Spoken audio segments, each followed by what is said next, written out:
for Utah's most accurate forecast with Alana Brophy. Weather rates certified 11 years in a row. The return of snowy conditions for portions of the state. That does include up there at Alta. Live look of Sugarloaf, and you can see the cloud cover, and we have seen snow on and off up there in the high country, not just in northern Utah.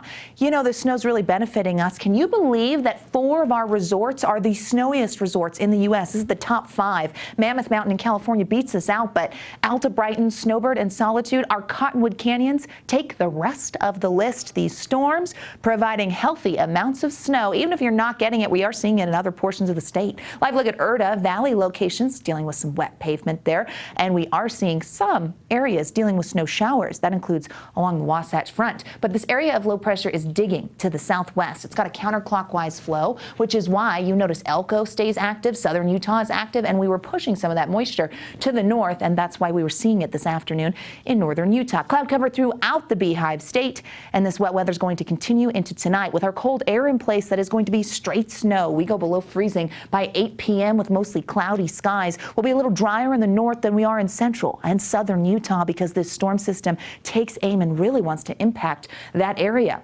With our winter weather advisory in effect, and it will stay that way. Watch as this low kind of takes its time. It's overnight going to meander towards the eastern side of the state, kind of travels the state line. I don't blame it. Beautiful country, but we do get snow showers associated with it for the southern half of Utah. And we are looking at cold enough air in places like St. George that we could mix in a few snowflakes with that rain that will change over to snow. Okay, by 4 o'clock tomorrow, that area of low pressure is on the eastern side of the state. Lingering showers are possible with the wraparound, which is why Castle Country and Grand Staircase show that on the model there. Eventually, as we roll into Saturday, that storm clears and we get quieter conditions setting up for the weekend, but temperatures are going to remain below average with that northerly flow. You see it there, and it's going to be cold, folks. How much? Is a great question with that new upgrade in the winter weather advisory. Trace to an inch in Washington County or southern valleys, 1 to 4. That does include Cedar City and the surrounding areas. Places like Bryce Canyon could go 2 to 5, 6 to 12 in the mountains.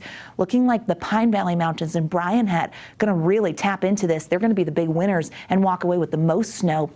Central valleys, a trace to 3. This includes Millard and Juab County, 4 to 8 in the central mountains. The northern mountains getting snow right now. We can see some minor accumulations there, and maybe a trace to 2 inches with that cold air in place as the snow continues to fall in the northwest corner of the state.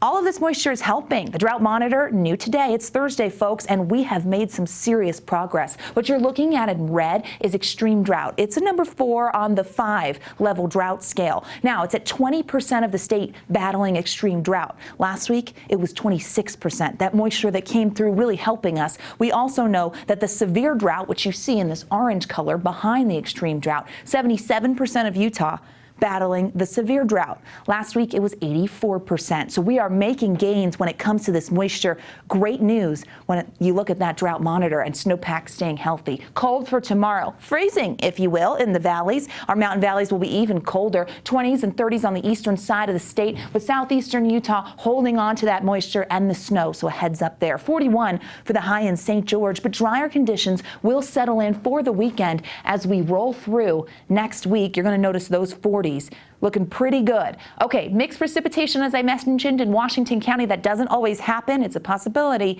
rolling into tomorrow. We get a quick hitter of a storm grazing northern Utah Sunday, and then keeping our eye on Wednesday. Cold temperatures are here to stay. We'll be right back.